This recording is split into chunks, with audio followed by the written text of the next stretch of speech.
Hello, everyone. Welcome back to the Unleashing Potentials podcast. Today's special guest is Megan. Megan, how are you? I'm doing really well, thank you. That's awesome. Do you have sun where you are? Because it's gloomy and cloudy here. She Oh, does, look. guys. Yes, so I'm in Vermont, Oh, Montpelier, Vermont, in the US, excuse me, and we are enjoying some postcard mhm. fall weather right now after a brutal summer Yeah. and probably I think I had to a harsh winter. So Mhm. I'm enjoying this window of crisp fall air and beautiful leaves. Yeah, that's awesome. Welcome to the podcast. I'm so Thank you. excited to have you. You're welcome. So to start, can you tell us who you are and what you do? I'm the founder and owner of the Soul Room, Mhm. which is based in Montpelier, Vermont, but a lot of the classes and workshops and readings that I offer are can be accessed online as well. Mhm. So two things really. I am a professional, energetic, intuitive reader, and as we were talking about before, those readings will often include the souls of departed loved ones might come through, which is a form of mediumship, Mhm. and often somebody's guides, spirit helpers will come through, which is usually referred to as channeling. I Mhm. also do animal communication. I can connect in and have a chat with an animal or a pet, and then talk about that conversation with the guardian of the pet, which has been an amazing, an amazing experience. Mhm. But my heart and my passion is to teach other people Mhm. how to do these things for themselves, to primarily to learn how to really get in touch with and trust their intuition, their inner knowing. I tell my students all the time, your inner knowing is the smartest thing in the room. Mhm. Always, Mhm. always, always, always, always, always trust that deep intuitive sense because it's your personal navigation system. It's your little personal pilot light. I believe it never goes out. I Mhm. believe it's untouched by trauma, it's untouched by fear, and it is really the only and best way I know how to navigate this life that's so fraught with suffering and pain and decisions constantly. And we don't always know which choice is best. And that deep inner knowing is our navigation system and our reminder that there's something bigger and more evident to life than just what can be seen and touched and measured with the ordinary senses. So, my greatest delight and joy is teaching people how to connect in with that themselves, Mhm. to connect in with the unconditional love and support that's on the other side of the veil or in the spirit realm or energetic realm, depending on what language you like to use.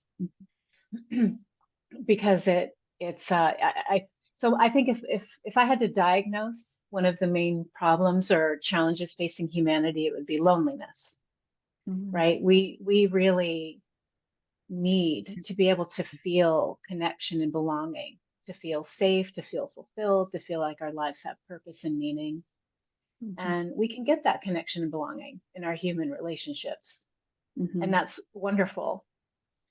Humans don't always come through for us though. Sometimes they're not nice or Right. they disappoint us, or even the Mhm. people that are the most important to us in our lives aren't necessarily always able to be on the other side of the phone or down the street when you need them. So as a beautiful supplement to our human relationships, I firmly believe and know that we have support and love and wisdom and guidance and resources in the spiritual realm 24/7. It's Mhm. always there. It's always there. And so, but to access that support and that love and to be able to connect with it and build a relationship with it, we have to be able to use and cultivate our extra senses, right? So we have our five ordinary senses we're all familiar with, Mhm. but we have extra senses. So for example, the clairvoyance, or what's called second sight, or the mind's eye, right, is the spiritual or energetic expansion of regular vision. And we have clairaudience, spiritual hearing, claircognition, which is spiritual knowing, or that intuitive sense when you just know something, but you don't know how you know it.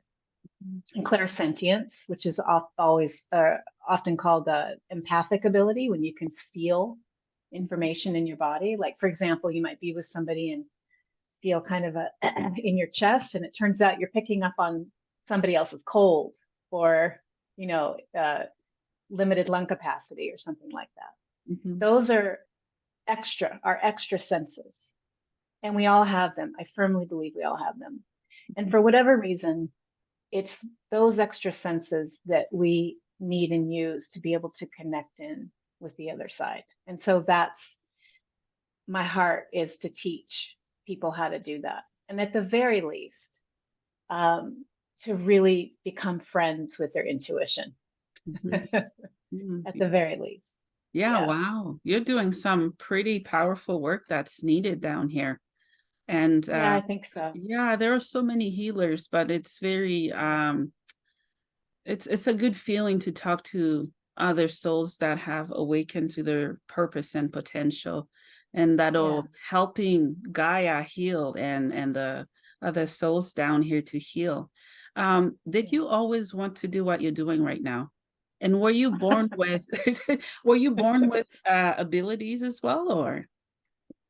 That's a great question. I believe everybody was born with abilities. Mm, I firmly, firmly, firmly believe that. And I think everybody either has a childhood experience or knows of somebody who's had a childhood experience mhm, that was spiritual or out of the ordinary or kind of strange or kooky. mhm, And as we grow in this culture, in this Western industrialized culture, we're taught either explicitly or implicitly that mhm, that's not a proper way to interpret reality, and that, oh, it's, if the child that's talking to the being in the corner is told that's your imaginary friend, when it's probably grandpa who's passed on, right? Children, we're fresh from the other side when we're children here, and have that wonderful innocence, and we don't know that it's culturally not accepted, and so we're more vocal about it, and then we tend to be kind of, it's a strong word, but we tend to be kind of shamed out of talking about that ability. So I really, really, really believe, um, everybody has the ability to connect in with those extra senses. We just have them maybe in different with different emphasis, or some are more dominant in other for some of us, it's more dominant than in others.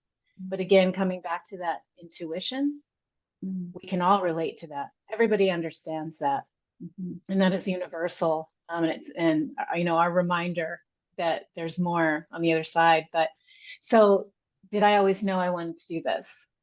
No, no. I can recall Mhm, very significant, what now I would call in hindsight spiritual significance, going back to, or spiritually significant events going back to my childhood, mhm, that are really helpful for me to recall now. But at the time, of course, I didn't understand the larger importance of them.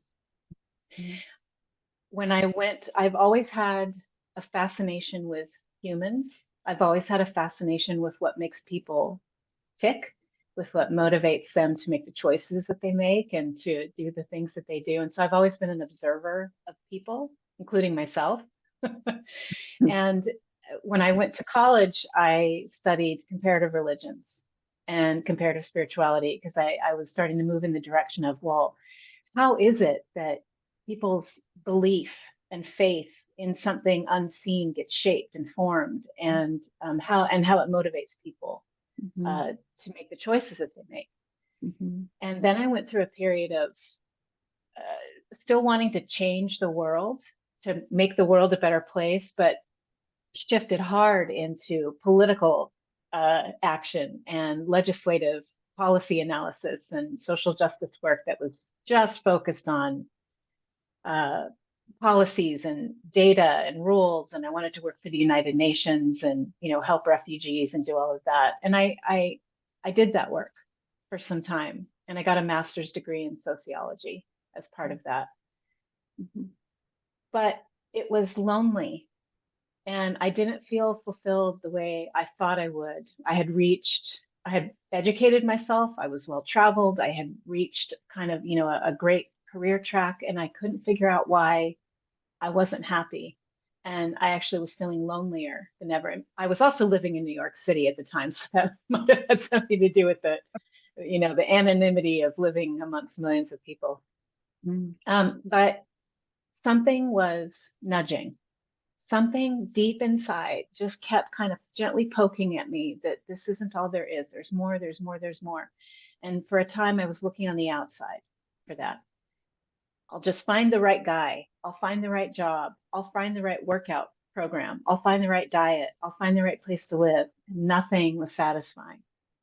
Mhm. So I finally kind of got to a breaking point and I sold everything I had and I moved to Spain thinking, well, I'll just write a great novel and I'll meditate on the human condition and get to the bottom of our shared misery and suffering and find some beauty in it. And that didn't work. So I came home and was really at a point of trying to figure out what I wanted to do. And I was still looking on to the external circumstances to solve my problem. And I made the decision. Had come back to the States, was living in Madison, Wisconsin, working for the university for a research and policy center at the university. And I just kind of made this decision, well, I'm going to go back to the West Coast. And literally on that drive from Wisconsin to Washington State, it's going to sound crazy, but this is really what happened. I I love it. started, okay, great. This is talking to the right woman. Mhm. I I started having visions. I started hearing an internal voice, not an audio, big booming, everybody else would hear it voice, but an internal voice that was very gentle but persistent. And it was taking shape in a way I realized it was guiding me.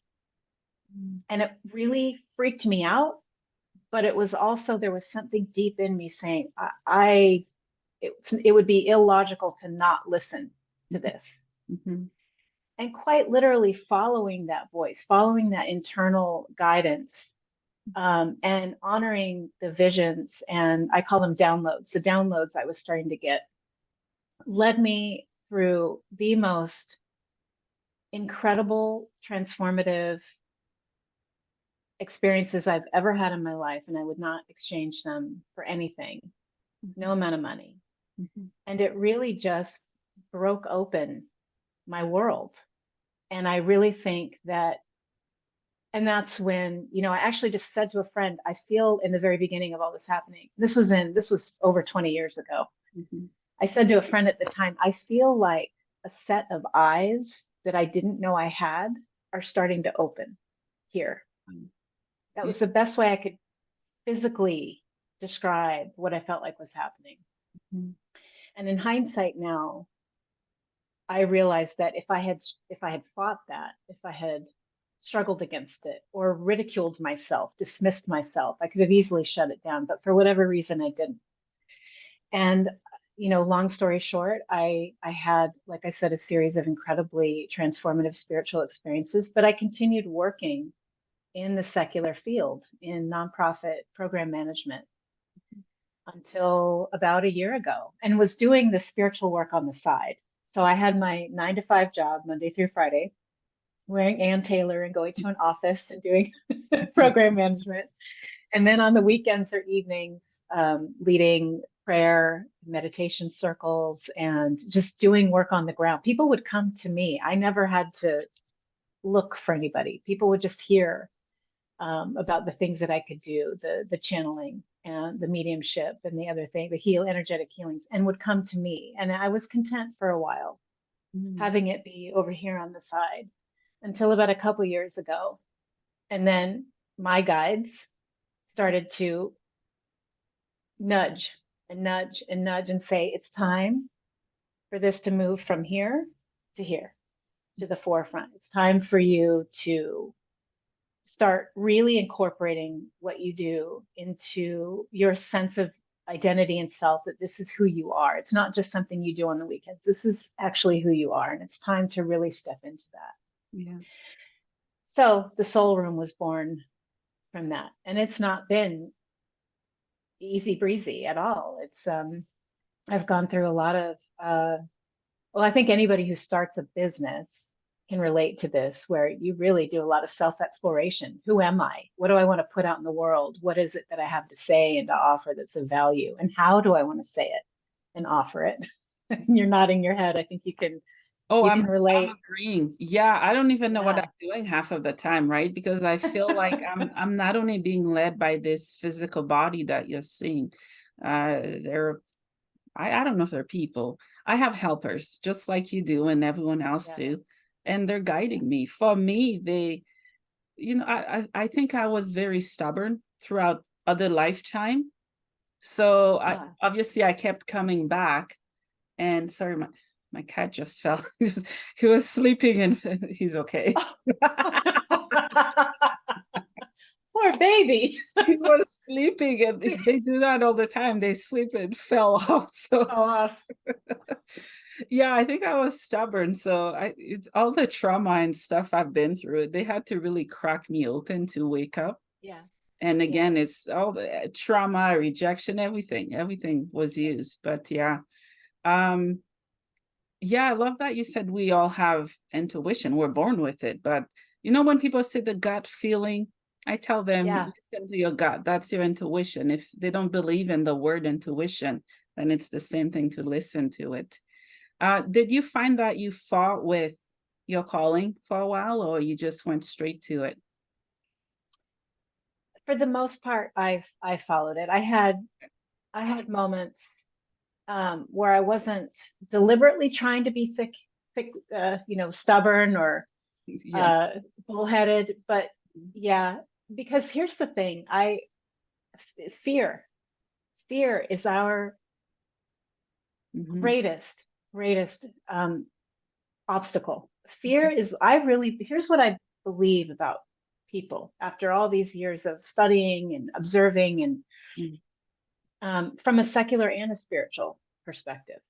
Hmm. I really believe, we all have that intuitive ability. We all have that pilot light or that umbilical cord or whatever metaphor, appeals to you. I also believe that we're all eternal souls, right? So this life is, whether it's a school or it's a trial or whatever, however you conceptualize it, Hmm. we we do everybody leaves these bodies. We all know this. We transition and we go the other side, but the consciousness or the soul survives, and that's documented in thousands of cases of hypnotherapy work and near death experiences. And I mean, that's it's be hard to dispute it at this point, anecdotally, given the thousands of witness statements and stories that have been collected. Hmm. um, I also believe that we all have at least one, probably more, but at least one spirit guide or helper Hmm. that's with us. They're on the other side of the veil. They're in energetic or spiritual form. We're here in physical form.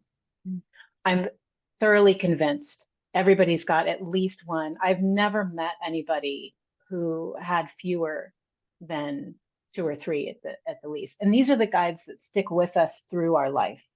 Hmm.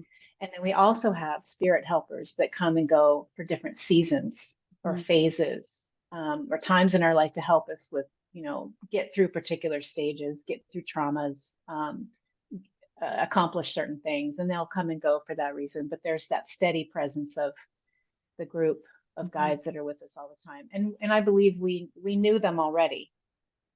We Oh, knew them on the other yeah, side yeah, before we were born in this incarnation. yeah.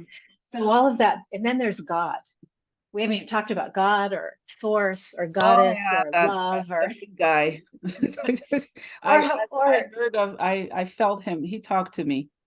Yeah, yeah. yeah, I don't know how wonderful. to describe him. There are no words. He's everything. He's everywhere. He's in me. You just know.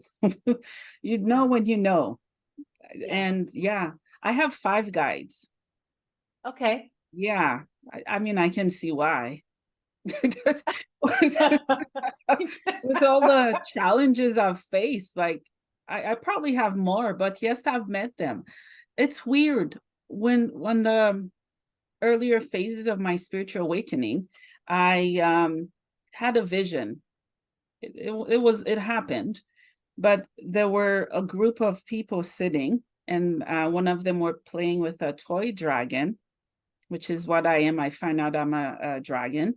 But prior to that, I had no clue. I'm like, I asked my friend who's a medium, why is it funny, playing and talking about a dragon? And I woke up laughing. It's mind blowing. So I know there are male and Wow. females. That's all I know. And I'm a dragon. Yeah. That's all I know. Yeah. That's Mhm. beautiful. No, that's beautiful. And that's a beautiful example of um, coming back to this, the presence of fear in our lives, right? And I'll make the connection. I'll make the connection here. So given and again with God, it doesn't, we all have different spiritual cultures. So you would use the word God, somebody else might say goddess, another person might say divine consciousness or unity or love with a capital L, great spirit. Mhm. I really believe if it's heartfelt and soul felt, we're all really, when it comes down to it, talking about the same thing. And Mhm. we just have different spiritual cultures and different language to kind of muddle through and talk about Mhm. it. I believe then we are actually very big. We're very powerful, creatively powerful beings.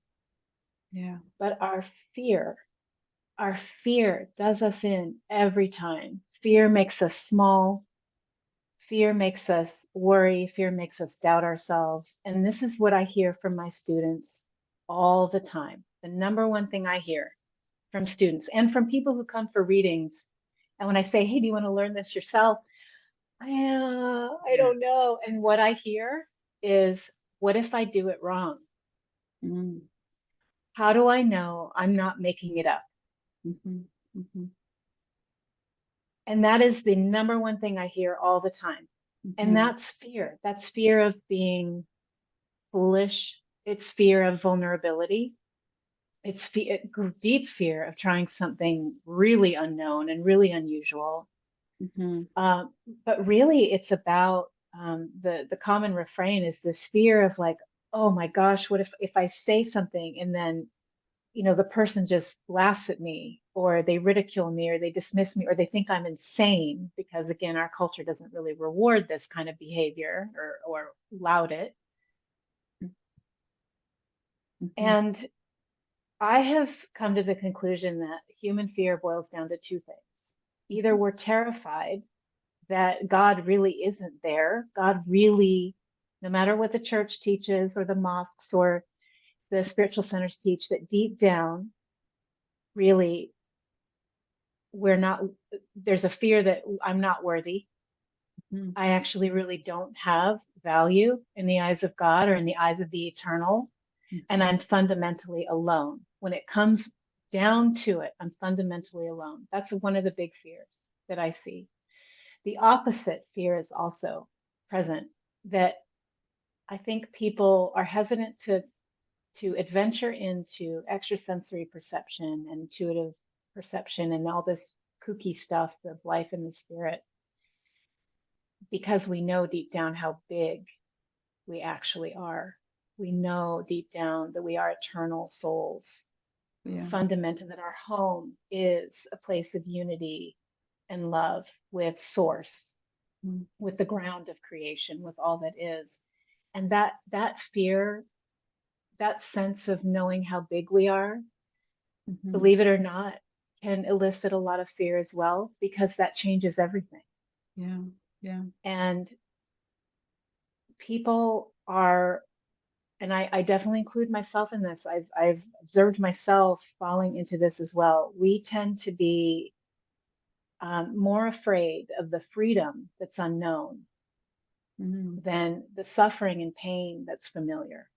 So if we're in a circumstance and we know it's killing us slowly, we know it's debilitating us, we know we're not happy, Mhm. we will often stay in it, because the fear of freedom from it, the fear of the unknown, what if it doesn't work out? Who will I be? Who am I outside of this? Is so overwhelming that we'll choose to stay where we are like this because at least it's defined, at least it's known. Mhm. We're suffering, but at least we know what's going to happen and how it's going to play out. Mhm.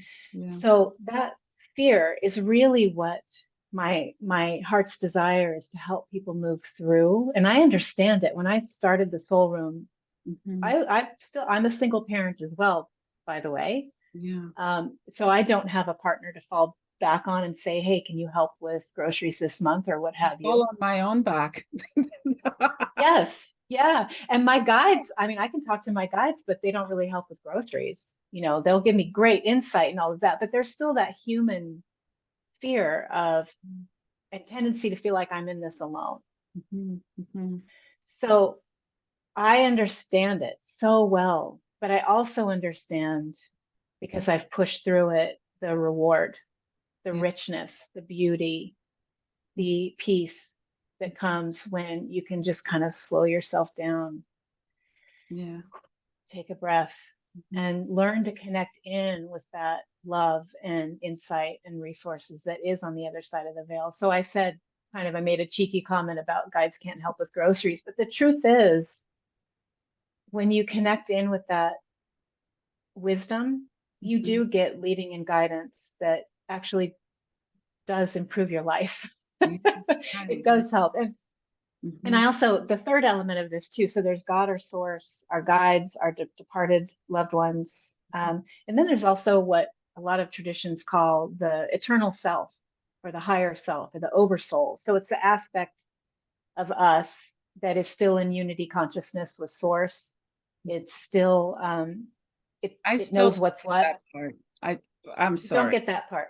Okay. I No, that's know I okay. exist. It's just my human mind cannot comprehend that there is another me that's better than the me here, that already lived every life, that knows better than I know. My ego is saying, how dare you say there is a better me than this? It's just my human ego mind.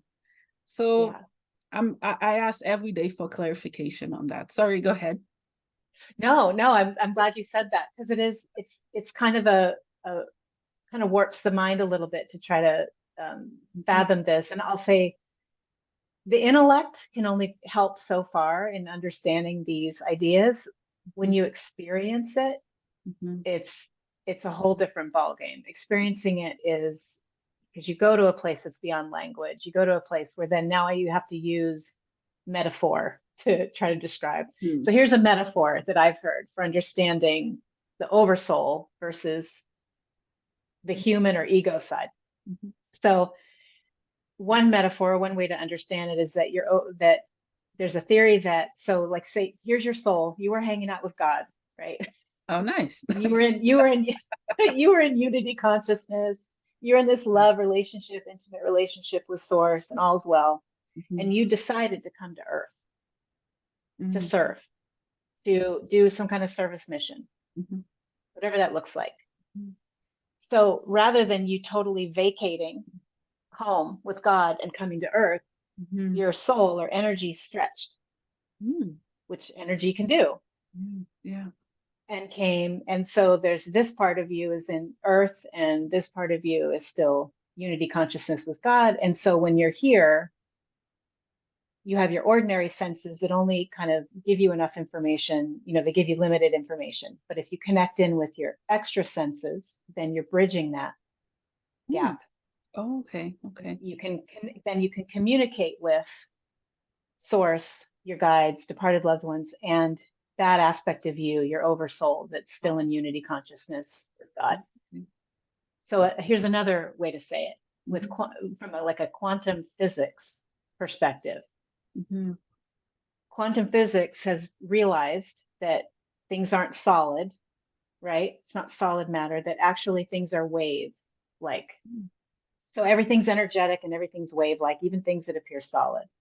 Mhm. Mhm. Energy is moving in a wave like pattern Mhm. until it collapses into a particle. Oh. And scientists can't figure out exactly what causes that little photon packet of light, that thing, to move from a wave-like function to a particle-like function. They're still puzzling over that, but Mm-hmm. it's been observed over and over and over again. So another metaphor is the part of you that's in unity with God, your oversoul, is in the wave feature, Mm-hmm. where it's potential, everything's potential and possibility. And the human us, this limited us, is the collapsed portion into a particle formation. So that's Yeah. for the physics enthusiasts, maybe a metaphor that might help. There's a lot of different ways to approach this, Yeah. but yeah. Oh, wow. Yeah, that's really cool. but Really, really but cool. fear being again that operative kind of feature. So um, Mm-hmm. is it fear that makes us move from a wave-like state of potential to a particle-like state of, I've decided this is who I am, this is all I can do, here are my limits, I can't do that?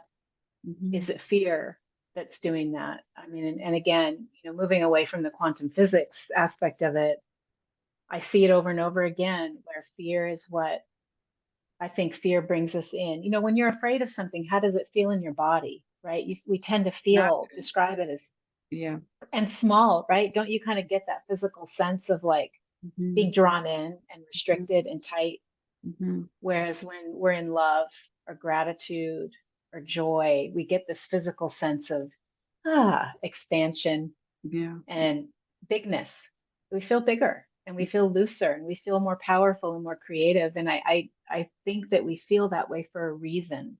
I think we're Yeah. actually changing our energetic pattern or our condition, right? Our state when we move from fear Mm-hmm. to, let's say, joy or Yeah. hope. Yeah. So really, this all boils down to fear for me and helping encourage building a community. The soul room, what I want to do with the soul room, it's not really a business. I'm not really looking to build a client base. Mm-hmm. I'm fulfilling my life purpose with it, and I'm looking to build community where we can support each other, Mm-hmm. encourage each other, say, hey, no, you're not crazy. Hmm. Um, and Yeah. you can talk about these things here. And so coming back to your dream, Mm-hmm. I see this a lot too. I said I was going to connect them, and here I go. Yeah. We often get messages in our dreams because we're not awake to feel afraid.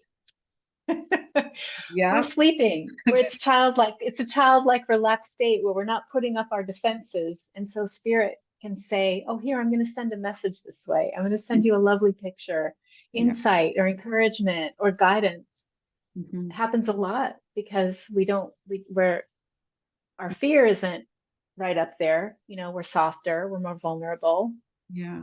And so I hear that a lot, that people get messages that way. And I think that's what's happening is Mm-hmm.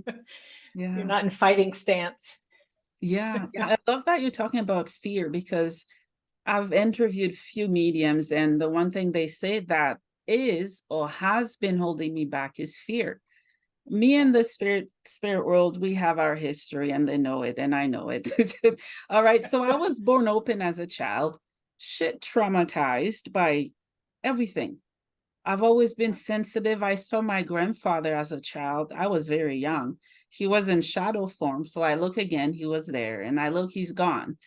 And I sleep paralysis, hear stuff, and then mental health issues on top of that.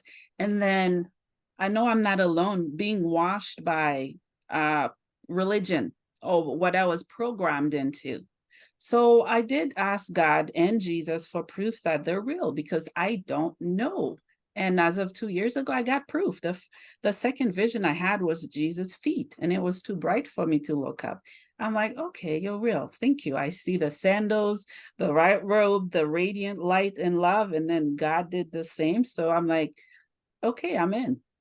I'm in the Yeah. club Yeah. because I needed proof. And then I saw an angel, which doesn't look like an angel. I'm like, why did they give them wings here? It looked like a bat going up a funnel. Maybe that's how my mind perceived it, to not feel afraid. I don't know what they Yeah. really look like up to this day. So that was my proof.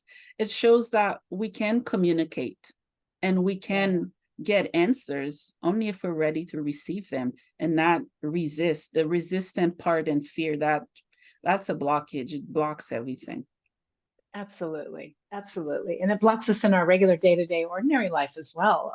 That's I don't think that needs any explanation. I think anybody can Mhm. relate. I love that you saw a bat. I'll say, when I work with students and I lead them through techniques on how to kind of quiet. The main way I approach this work is Mhm. teaching people to shift from what I call a producing state into a receiving state. We're Yeah. constantly producing. Our minds are constantly working on what can I do. Mhm. That extrasensory development, really the foundation of it, the one skill is just being able to shift into a receiving state, softening yourself, Mhm. expanding yourself. And that does take practice. It can happen spontaneously. Mhm. But for a lot of people, you have to cultivate it through some practice. But that's really it. Mhm. That and then trusting what you receive. So, Yeah. in other words, once you get into that receiving state, actually embracing receiving. Yeah. So if you see a bat, not dismissing it and saying, "Oh, I'm just making that up. I'm crazy. I'm this and that." So it's actually the reception. Yeah. And part of that reception is understanding that energy or spirit comes in so many different forms. Mhm. I have a student, I walked a class through connecting with guides, and Yeah. a student told me later, but I saw a blue orb. And I thought my guide was going to be like a person in a robe. And we all laughed and said, well, apparently not, Yeah. that guide chose to come as a blue orb of light. And I do think and of course, there's animal guides, there's human like shapes and forms, there are angels. I mean, these are all interchangeable terms, Mhm. but they can come in so many different shapes or forms. And I do think Mhm. part of it is who they are, what they are, Yeah. and also they can often take the form of energy that will mean the most to us, Mhm. that will convey or communicate some aspect of their personality or why they're in your life. Mhm. So,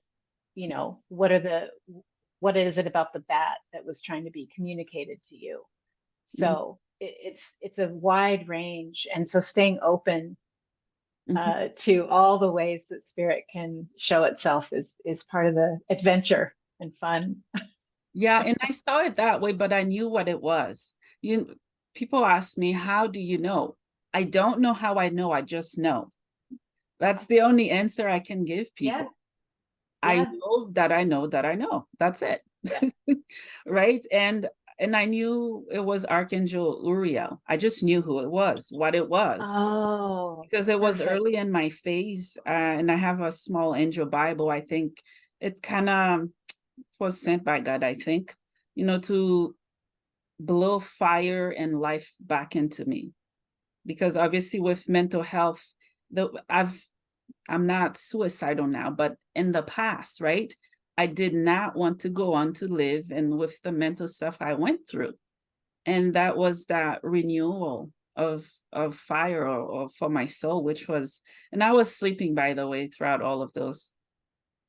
And I resist as well. I said, one, you guys sent me down here on a mission. Do not give me a heart attack, a mental breakdown. They do mess up with my lights quite a bit. But yeah, yeah, we have a deal and they know it. But yeah, it's fascinating. Yeah, I love that you said that too, because that I agree. And Mhm. that's the spirit I know as well, that you can have, it's a relationship. So if they're showing up in a way in your life that's making you uncomfortable, absolutely you can say, "Hey guys, could you not flick that light? Like, can you do this instead? Or can you only come to me when I'm not at work?" Or something something like that.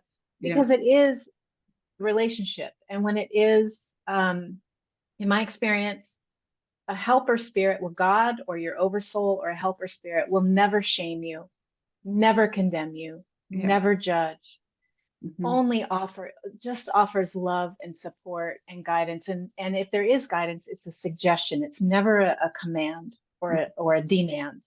And Mhm. that we're loved unconditionally no matter what.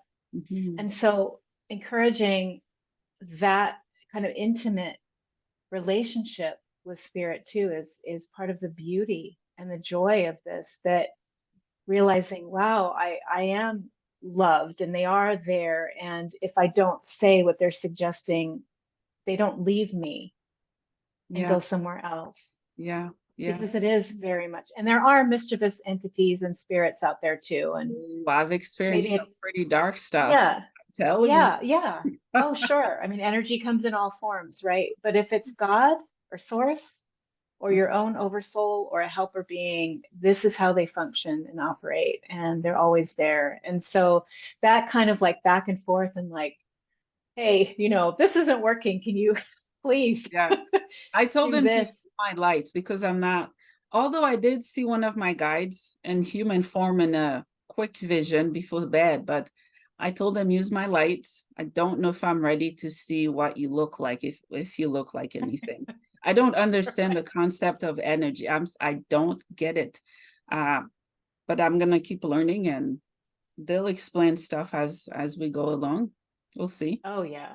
Oh, Yeah. I think there's a lot we don't understand about the concept of energy. Even scientists, people who study it for a living, have more questions, I think, than answers at this point. Yeah, yeah, that's true. Let's talk Yeah. a little bit about animal spirits. Are they Okay. different from human spirits? Where do they go? Where do they go? Yeah, Like when they're heaven, not chatting with somewhere. you? Oh, animal, like, Yeah, animal spirits. okay. Yeah. Okay, I've caught up now. Yeah. Yeah.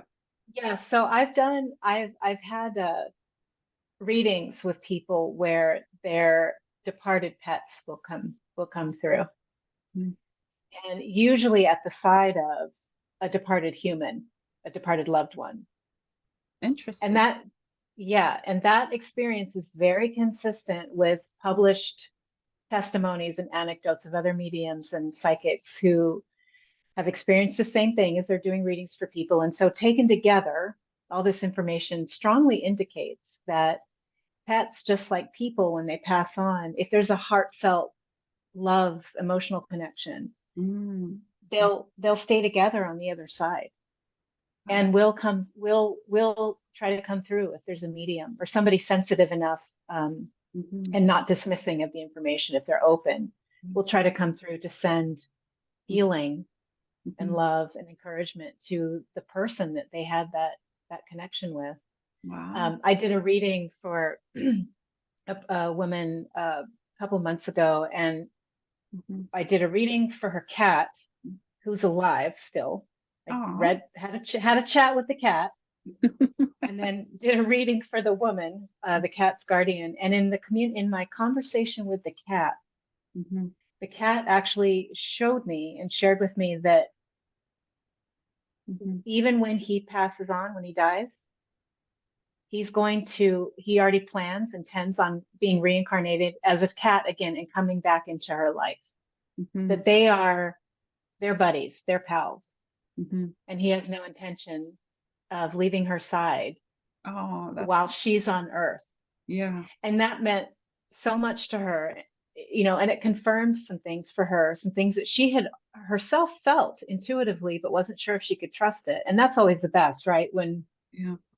That's the best as a reader, when you picking up on something in the spirit and the person can confirm it or say, yes, that matches with something I'm feeling in myself, Mhm. or a sign and wonder I had already experienced. So that's that's fantastic when you get that confirmation. So yeah, they now, the ones that don't have an emotional connection to a human or come through in a reading, I have no reason to think that Mm. their consciousness doesn't also Yeah. persist. Yeah. Yeah. And where do they go? I don't know. Maybe they fly around and do all kinds of adventures in the spirit. There's all kinds of theories about that. I haven't personally received any specific insight into that question. I just know from readings that Mhm. their consciousness persists on the other side, and that they will come through for people. That's so cool. I talk to my cats all the Yeah. time, Oh telepathically. yeah. I keep asking Yeah. them, what planet are you from? I don't know. I don't hear anything with my physical ear, but it's fascinating because I want to know. Yeah. So you're assuming they come from a different planet? Yes. Is there a Yes. reason you, Yes. yeah. I've been doing lots of star seed. I wouldn't call it research, just educating myself now that I know what star seed I am. And I follow Debbie Soloris. Hmm. She's been on Gaia Network, and she's a galactic historian, meaning she's able to know what star seeds people are and why the way they are. It's fascinating, but they're all cat Wow. people, and their consciousness is out of this world, really. Yeah, it's Yeah. fascinating. Yeah, and yeah. You know, your cats might be responding to your question in a way that you aren't expecting. Mm, So you might be expecting to hear a word, the name mm, of a planet, something like that, but it might come in a different way. I would encourage you to just stay open and mhm. use that intuitive, knowing that I don't know how I know, but I know what I know. If something, if you Yeah, get some kind of download, because yeah. it could come in a dream, it could come in a metaphor, it could come in so many different ways. You could feel, this has happened to me so many times. I'll ask a question, I'll put a question out to spirit. I Hmm. don't get an immediate answer. But let's say then maybe a week or 2 or 3 weeks later, I get this strong urge to go into a particular bookstore. And I don't know why I'm there. I'm not looking for a book. And then a strong urge to go down this particular aisle of this bookstore and to buy this particular book when this is not at all what I had planned on doing with my day. So I buy the book, I follow the intuitive leading, and lo and behold, there's some kind of information in that book Hmm. that somehow answers my question or gives me the next bit of information to move that query along. Hmm. That's just one example of how spirit will often operate. Yeah. Where because the Why do they do that? I think they're helping us build our muscles, build our spiritual muscles, right? Instead of just, it would be easy to just say, yeah, here's the answer. Yeah. Boom. Yeah. Same thing happened to me a few times. There's a local library I go to early, and even now. Um, I don't know. I just felt the urge to go. And then I go to a specific shelf, and there's a word that I just saw, someone just said, and or dream similar with the word, and there's the book with the answer I'm looking for, question, whatever it may be. Yeah, it's There you go. fascinating. Yeah, Yeah. yeah. Yeah. And, So I've had experience. Oh, I'm sorry. Go ahead, honey. no, go ahead, go ahead. No, I was just off the top of my head. I was thinking, you asked for the name of a planet. It could be that the name of the planet is not something your brain could uh, Understand. process. That's happened to me with guides that I've met where I've asked their name and I can't even, my brain can't even process Yeah, the energetic response. I don't know really how to put it into words. It's like, yeah. it's not that I'm hearing a string of sounds that I could then transcribe. It's like it's beyond that. My brain, it's like I've sensed something's coming in, Mhm. but it's not even translatable in any way, shape, or form.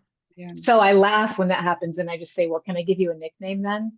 Can I call you this? Mhm. Because I can't possibly wrap my head around your actual name. Yeah, yeah, So things like that can happen too. And I've found that if spirit doesn't give you an immediate answer in the way you're expecting, yeah, yeah. there's a reason for that. Sometimes we have to walk through the answer. We have to live the answer in stages. And sometimes I know some people who believe sometimes, if you ask your guide a question and you don't get an answer, it's because they're conferring with other guides and saying, well, how should we best answer this? And what Ah, information do you have? And yeah. because guides have different personalities and skill sets and knowledge bases too, which I find that idea really humorous. The idea of I would not be surprised if that's part of sometimes what's happening. Yeah, Your guide's going and consulting with others yeah, yeah, to probably, come yeah. back. I have so Yeah. many questions I ask all the time. Yeah, that's fascinating. That's so cool. Yeah. So Yeah. the Soul Room, do you do courses online, in person? How does it work? Yeah, I offer both. Oh, So the current courses right now, and I try to offer things that are structured, have mhm, various structures so that people can access them. So for example, I'll run a weekend workshop.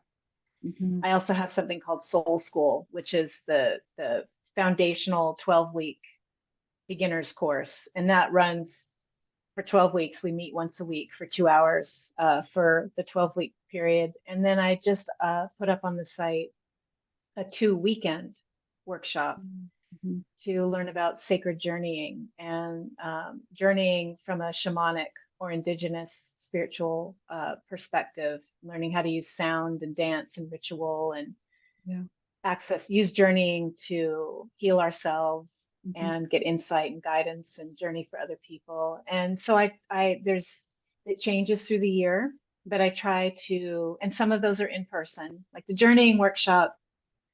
I could modify it, but it really wouldn't have the same impact. So it's right now offered in person, but the animal communication is an online class. I've offered immersion workshops for 2 days that are online. Soul School can be done online. So I try to make it accessible. And then because I'm really trying to build community and build a community where people can talk about these things safely and securely and with humor, have a good laugh about it, learn from each other, grow from each other.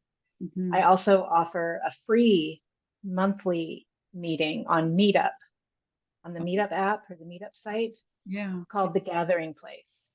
And that meets, we started off meeting once a month, and then people said, well, we need to meet more often. Once a month isn't enough. So I've just added a second repeated meeting. So now you can hop in and join us twice a month on Meetup, and it's always going to be free.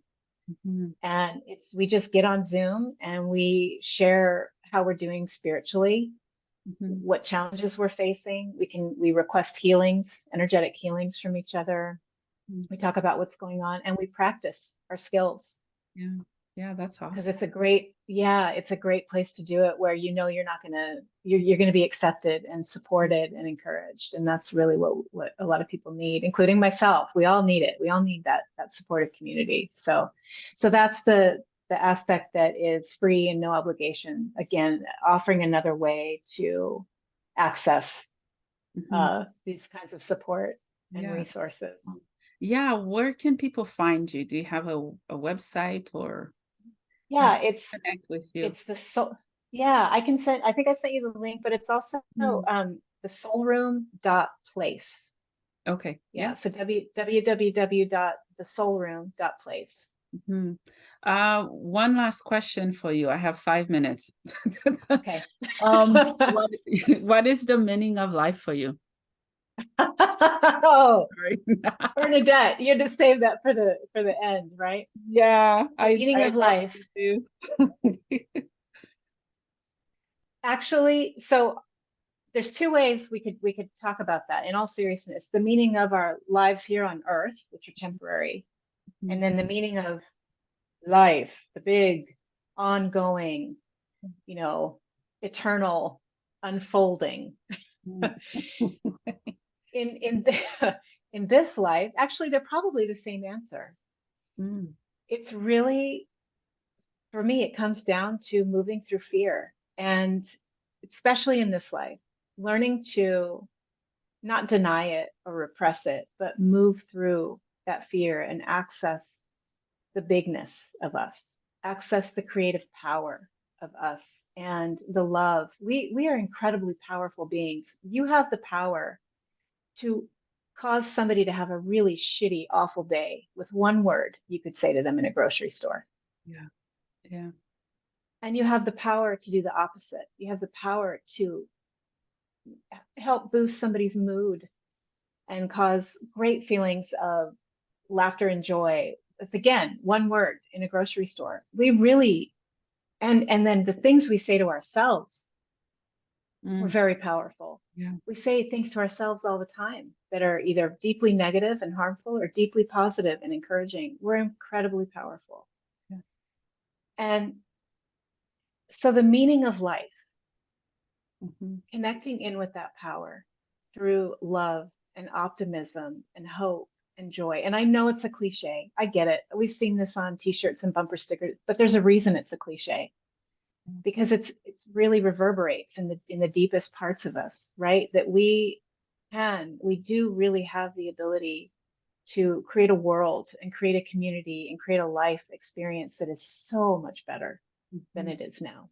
Mhm. Now, what happens after this? I have to believe our consciousness, our souls continue growing and evolving and having all kinds of experiences and adventures. And maybe we choose to not come back to this earth. Maybe we choose to go to a planet that's all animals or dragons or bats or Yeah. doesn't even have a material form. I don't know. I have memories of other lives, prior to coming here that I feel are real and had nothing to do with Earth. You Yeah. too. Yeah, a lot of people have. Yeah. So, but then what's the point of those lives? I have to think that it also has to do with love and joy and creative power, our ability to create, and Mhm. then choosing, well, what are we going to make? Mhm. And how is it going to impact ourselves and others? That's got to be one of the enduring uh, points, right? Yeah. Unless we're really going to heaven and sitting on clouds with harps. That sounds kind of boring. Well, I know this is probably my last life on Earth for a while. I do not want to come back. I'm sorry, Earth people, Yeah. but I've nope, heard that not sentiment going, expressed before. not Yeah. coming back. So I'm It's giving. hard here. I'm not coming back. I love you guys though. You can do things from the other God. side, right? Yeah, yeah. Thank you so much for your time. I Oh, did it was a jump to pleasure. my other interview. Thank you. 2 minutes. She's probably like, where is she? She's coming. Oh, okay. Yeah, no Well, I worries. appreciate it. Yeah, thank you so much for your time, Megan. I loved our conversation and the work that you're doing. Thank you so much. I really wish you all the very, very, very best. Thank you.